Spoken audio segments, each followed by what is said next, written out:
Good evening. Today I'm talking about winking coronary sign, which was published by us in a PubMed Index journal.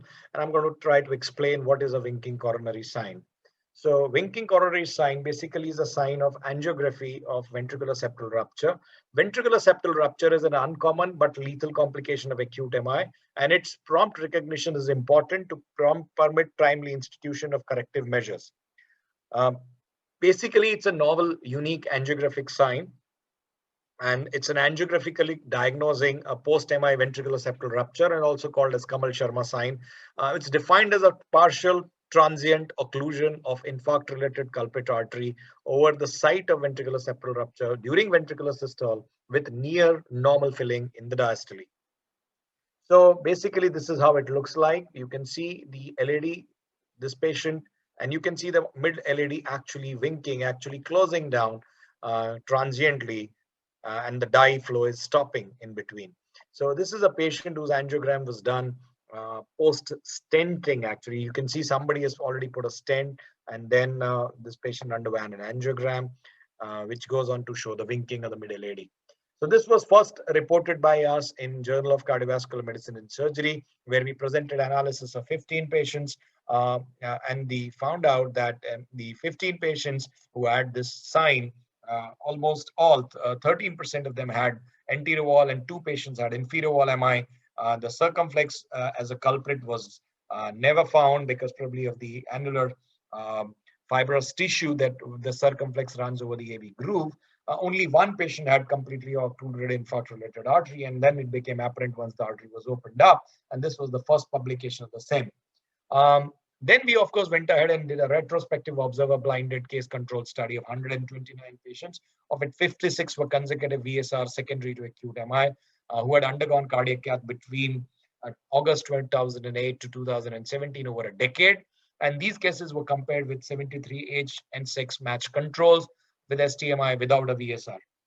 So all the angiograms were reviewed, analyzed by 3 different interventional cardiologists who were trained to recognize VCS, but were not aware whether the ventricular septal rupture was present or not. So winking coronary sign was considered to be present if it was confirmed independently by all the 3 of them. And these were the results. You can see that it was, of course, more common in patients who were diabetic and hypertensive, and patients had good TB grade flow. Unless the artery is not flowing, then we will not be able to see. But as you can see, the VSR group, almost 57% of the patient were having TB grade 3 flow. Thrombolysis was performed in almost 1/3 of the patient, and the winking coronary was present in the VSR group in 38 patients, which is around 67 or 67% or 2/3 of the patients. So this is basically systolic compression or of the culprit vessel. Here you can see the LAD and near normal flow in diastole in the patient with anterior wall VSR.